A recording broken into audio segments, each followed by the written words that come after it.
All right, so first for a quick show of hands, who actually has heard of ReasonML? Oh, okay, actually most of the room. Who is actually skeptical about ReasonML? Actually, still a lot of people. That's great. So this talk is for you then, and I'm glad to see some healthy skepticism. So I'm Eric, and I'm a front-end engineer working on JavaScript applications at EyeEm here in Berlin.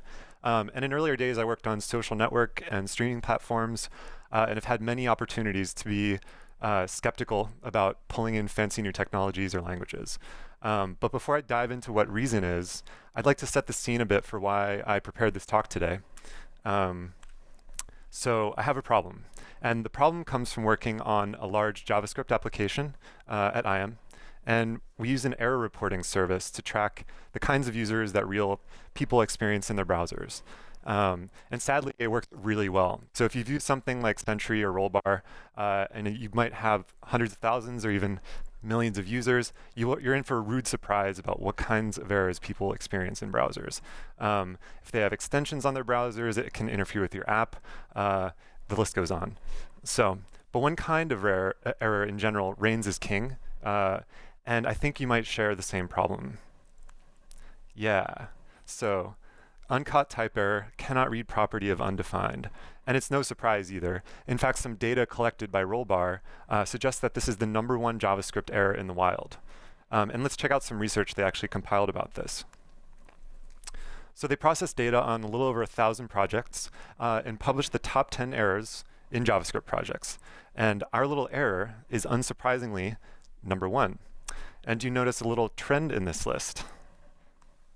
Yeah, 7 out of 10 of these errors are type errors. And even number 10 actually is somewhat of a type error. So this thing isn't just my problem. It's actually all of our problem. So actually, what can be done about it?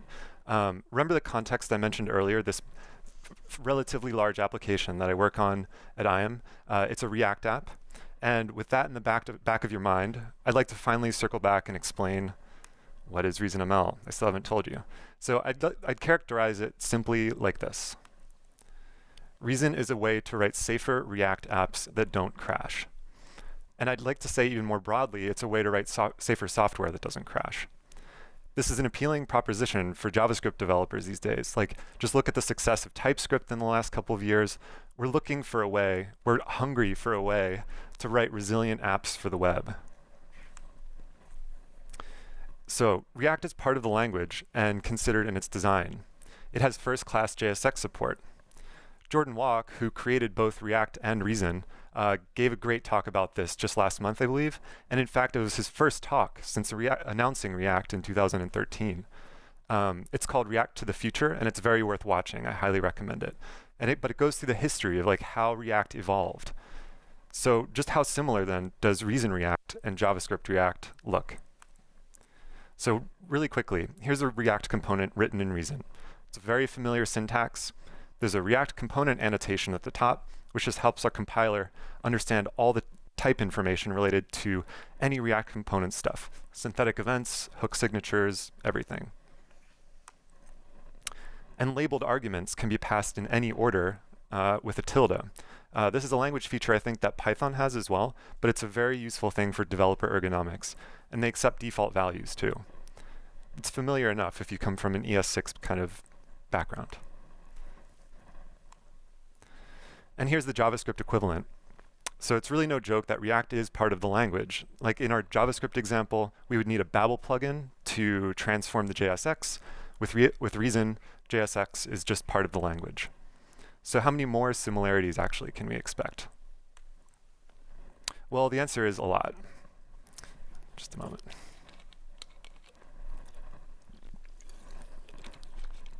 And that's because the future of React is being made through Reason.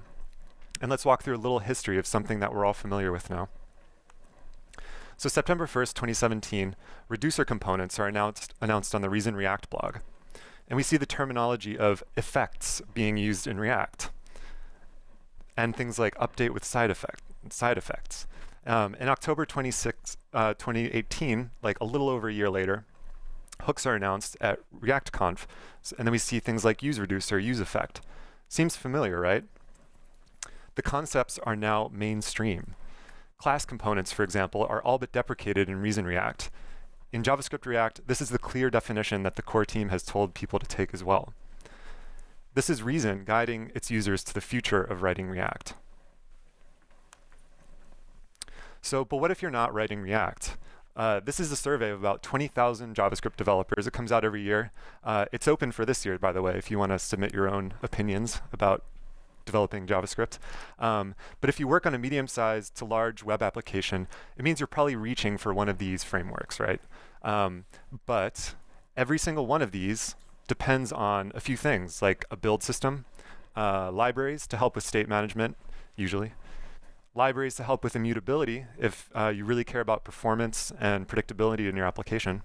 So I would think there's actually another good point that I would say frames ReasonML, which has nothing to do with React, actually. And that's ReasonML is one coherent platform with a fast compiler. So one coherent platform. There's no need for Babel because the language itself is extensible. There's a language feature called PPXs, which is like Babel, but built into the language. Also, immutable data structures are built into the language, which means you don't need libraries to do this. There's an interesting side effect here, which means we don't need to manually type the data structures from immutable.js. This can require some real effort in TypeScript, for example. Also, Reason has its own formatter, which was the inspiration for Prettier. It's called RefMT, and it was sort of a prior art before Prettier came along. And there's no loaders or webpack gymnastics to make Reason work in your project. So a fast compiler. We expect JavaScript to come out in the end, right? If we're writing Reason, something has to compile it. So we have a built-in compiler that will take our Reason code and make it run in browsers. But just how fast is it? Like, this is the thing hanging over the entire question, or the whole point. So, well, it's so fast, in fact, that the VS Code Reason extension can cold build your entire project on every save, and you don't even notice. Imagine Webpack trying to do that. And I'll come back to this later, since it's a crucial point for developer productivity. TypeScript, for example, suffers from some serious performance issues on large projects. Like, part of this is due to the compiler being written in JavaScript, and all type information must be held in memory. And this can lead to some serious scalability issues, but more importantly, there's like compounding effects to these increased build times. Like business value, attention spans, which are short, and for me, the killer one, which is context switching. It kills my flow, creativity, and continuity. And for me anyway, long compile times for a large project with hundreds or thousands of modules is a reality. And ReasonML is inspiring a total rethink of JavaScript bundling in general. There's a project out there, it's in alpha right now, called Fastpack. And look at some of these benchmark times compared to Webpack and Parcel. It's crazy. I mean, it's orders of magnitude faster. Fastpack is not part of ReasonML. It's just a tool written with it. And just an interesting side note about how Reason is affecting the broader issues of JavaScript bundling right now. So we're mostly JavaScript developers here, and we're used to NPM. And lucky for us, Reason packages are distributed through NPM. And in fact, to begin a new Reason project, that's exactly what we reach for. And we only have to run one command to get started with a new React project or plain Reason project written in ReasonML. This is done with the BuckleScript compiler. This takes our Reason code, outputs JavaScript. Yeah, and the PS platform contains everything we need to generate a new project skeleton and compile our Reason code. Also comes with different scaffold themes. So if you do want to begin with a React project, it has a theme for that. If you want to begin with a vanilla compiles to a plain JavaScript project, it can do that as well. But let's start from first principles and then finally apply these kinds of ideas that I've been talking about to an existing project. And so it's demo time. All right.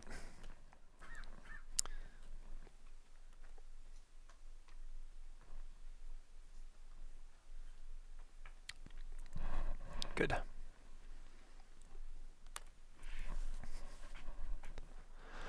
So when you begin a brand new Reason project, the folder structure that you see to the left is pretty familiar. It looks like a JavaScript project. We even have a package JSON. We have some other configurations that BuckleScript looks for. And in our SRC folder here, I've prepared a few demo examples. And we'll kind of start from first principles, like I said. And maybe the best place to start is by not writing any Reason at all. So here's JavaScript code dumped into Reason. This is a Reason file, but it's wrapped in this nasty looking raw annotation, which lets us, if we get stuck in a project, just use plain JavaScript, and then maybe go back and enhance it with type information later. So once this is compiled, it compiles alongside, or I've configured BuckleScript to compile this file alongside the Reason file into a bs.js file. And this is what it looks like. It's still pretty readable JavaScript. But let's say we want to start slowly adding type information to this plain JavaScript function. We can still dump the contents of that function into our raw annotation, but then define what we want to call that function, assign what we want, what kind of types the arguments can be, and then in the end, what it returns. Then when we actually use this function down here, we have Reason inferring all of our type information about our JavaScript function because we've annotated it. This is kind of a way to incrementally adopt Reason into a project. And when it's compiled, again, it's just plain JavaScript. It imports a curry helper to help. This is actually a feature that lets us use labeled arguments, which we saw earlier. But to do that, it requires currying. And so that's why we see curry here.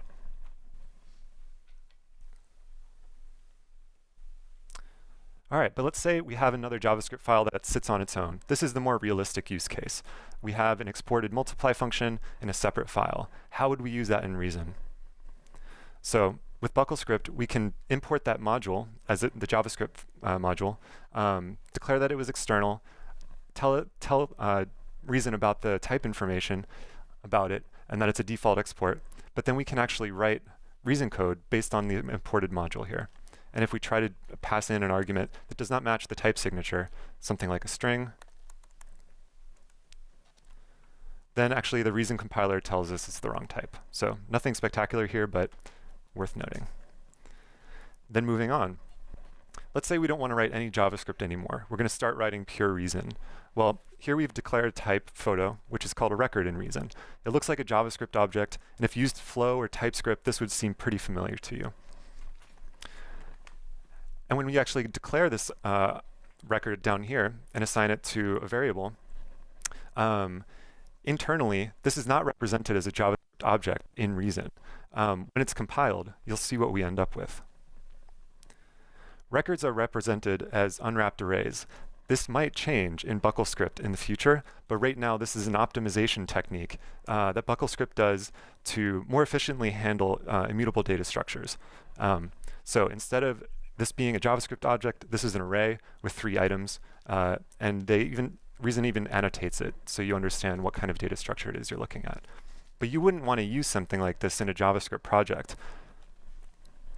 But there's a reason why records were chosen at one point by BuckleScript, and it's for speed. And I can show you a little bit of information about this really quick.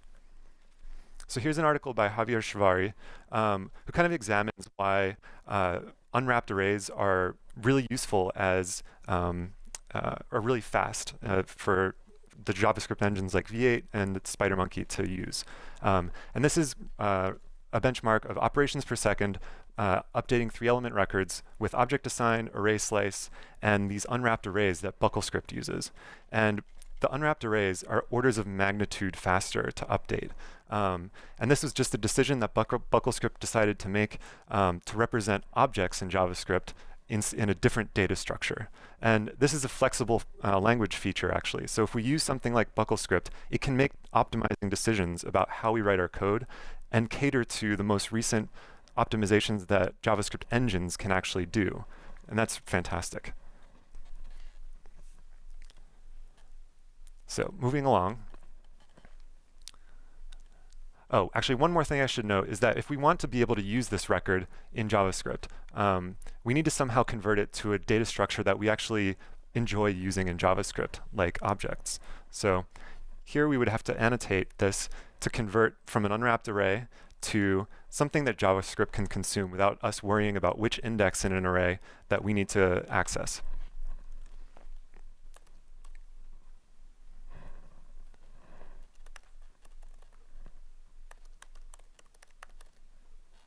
So if I've annotated this with BS deriving JS converter, it actually automatically generates two new functions in our file here, which is photo2.js and photo from JS. And this is just to help us with developer ergonomics if we're going to start writing reason modules that need to interop with other JavaScript files out there. So yeah. But let's say we don't want to work with these converter functions, and maybe that's kind of awkward or adds runtime overhead to our applications. There's a tool out there that is not part of Reason, but it's an extension that you can add to your project called GenType, which makes not only it easier to access Reason records in JavaScript, but it also can generate TypeScript and flow information, flow types, so you don't break continuity in your project. So when we look at what this photo compiles to with GenType, you can see I've actually got a flow type here generated, and the value that I've exported has the flow type annotation attached, including direct access to these different elements of the record without runtime overhead. And this is amazing if you want to introduce or if you want to use Reason, but your team has collectively decided we want to use TypeScript or Flow. You don't have to short circuit your type information of your existing project. GenType can add it for you.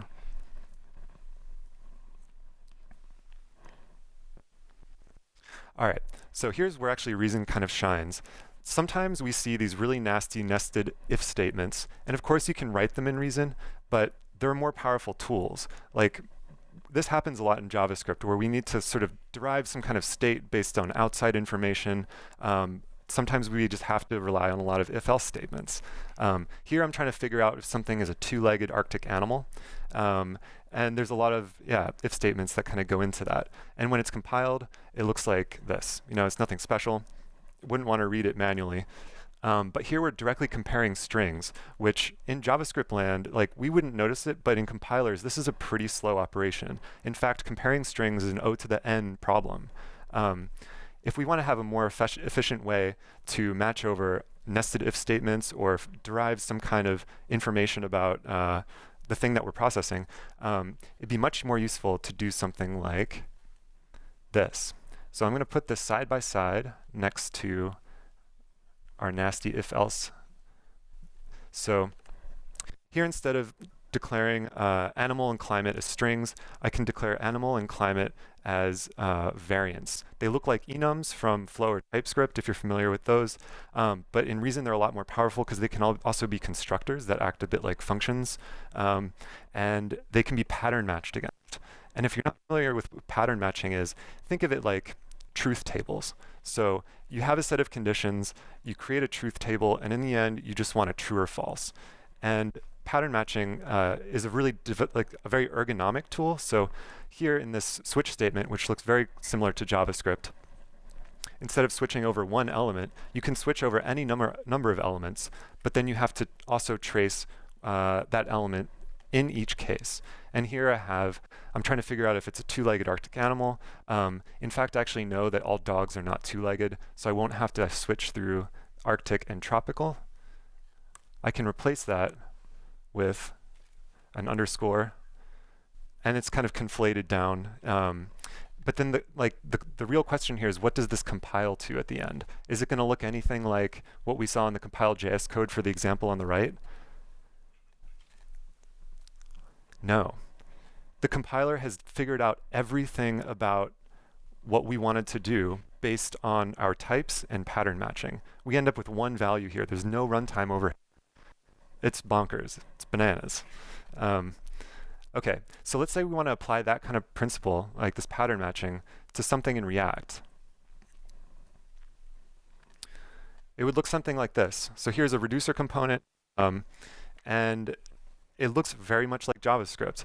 Like, in fact, the switch statement here looks exactly like the kind of switch statement you would include in any reducer component. But with pattern matching, we get compiler information about if we're missing a case. So if I delete increment here and save, Reason has told us we're missing a case increment. And actually, JavaScript has a proposal right now available on TC39, which you can review, which would add pattern matching to the language. So the future of JavaScript includes pattern matching, but a great way to get started is by looking at Reason. All right. Oh, and actually, I have the proposal up here real quick. I'm not going to go into it too much, but this is a really exciting new language feature I think that would help JavaScript developers just write better software. But again, it's really nice to see Reason having these principles like first and foremost and driving the JavaScript community towards better coding. All right, so my next example is like, in the end I said, I work on this JavaScript application, just how easy is it to add it to, how easy is it to add Reason to an existing project? So I'll pull that up really quick.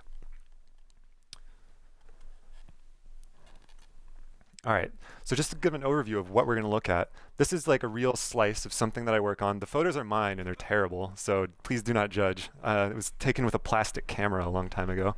But there's some functionality in here that's worth noting, and that is whenever you want to click on one of the filters here on the left, like liked, or edits requested, or approved, it's going to change a token in the URL here. And that token exists is because if you receive a link to this from Slack or an email, like from one of your producers in a project, you need to be able to retain that filter information and then pass it along to the UI, and then GraphQL goes and makes a request with that token. So it's a basic filter function. And I can show you what that looks like. It's kind of off in a little helpers area, and it's just a very basic switch statement that returns an object with a property that's filter, and then the different filter state that this thing should be in. It's like a very distilled, simple kind of use case, but it'd be interesting to look at like how this could be rewritten in Reason, and to take advantage of some of the type safety that we can gain with Reason. So here's that same thing rewritten in Reason. I have to import JavaScript constants in a specific kind of way because they are still JavaScript strings. Like, there's no way we can coerce that into some kind of Reason variant without retaining information about the string. But we can create polymorphic variants. And so these are just like the variants we saw earlier, but we can attach extra bits to them. So here I'm attaching liked, post-production, or approved as strings. But that gives us information now in our filter type about not only like the variant information, but then the JavaScript string that was attached to that. And we can pattern match over this in the same way that we saw in our earlier examples. And since I'm running short on time, I'm going to have to power through this really quick. All right, so I'm going to go back to the slides. And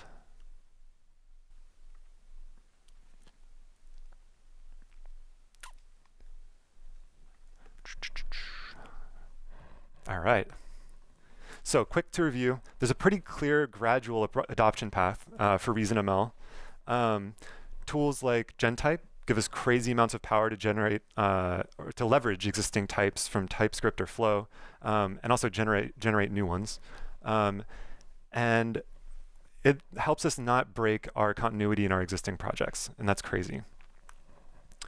And we only touched the surface here about the Reason language features. It's only 30 minutes. Like, variants are great, pattern matching is uniquely powerful, but I don't even have time to talk about things like pipe operators or compiling to other languages or OCaml interop or any of these like other amazing things that you don't care about right now, but are amazing. And that's for another time when you're not a skeptic. And we saw a uniquely powerful type system that integrates effortlessly with our development tooling. The type system is really what makes the difference here for me. And let me explain. We saw some pretty standard types, but they don't seem fundamentally different from Flow or TypeScript, right? Keep in mind, though, that Reason's type system can reflect all structures that exist in Flow and TypeScript, but the reverse is not true. And that's an insanely powerful concept to remember. And notice we did not see any type. That's the first thing that can kill any TypeScript or Flow project. When working on a team, good luck committing on not using any if you're using TypeScript or Flow. The other thing is the type system will not change. Who here has been burned by TypeScript's type system changing? Yeah, at least a few people. So the ReasonML type system has, at its essence, been around since 1968 or 78, depending on who you ask. The Hindley-Milner type system. It's the foundation for all the types in the ML language family, and it's battle tested. And so stop littering your code base with function annotations, like declare your types, be done with it, let the program do the rest. ReasonML types are sound, meaning that when compiled, they're guaranteed to be accurate. There are some escape hatches that you need to be mindful of, but mostly this is true. And this quality enabled the creation of even theorem prover software. So it's insanely powerful. Check out Isabella if you're interested in like that kind of thing. So to wrap things up, I started this by mentioning my problem, or like our problem. And like building programs in Reason gives us one path out of this problem. It's not the answer to everything, but it provides a clear path to generally improving our software. Like most problems in software development are not language or tooling problems, they're people and process problems. And like David Nolan gives a great talk about this too, if you ever want to check that out. And we don't need to break our brains migrating existing code. We get to keep our types from our existing projects, but most of all, it's a practical tool for writing great applications for like real users out there. And so if you find yourself a little less skeptical about Reason, there's some great ways to get started. Like the homepage for Reason is a great place to start. Also, there's an awesome ReasonML GitHub list, and the ReasonML Discord channel is super helpful at any time of the day. Everyone's very friendly there. But yeah, thanks.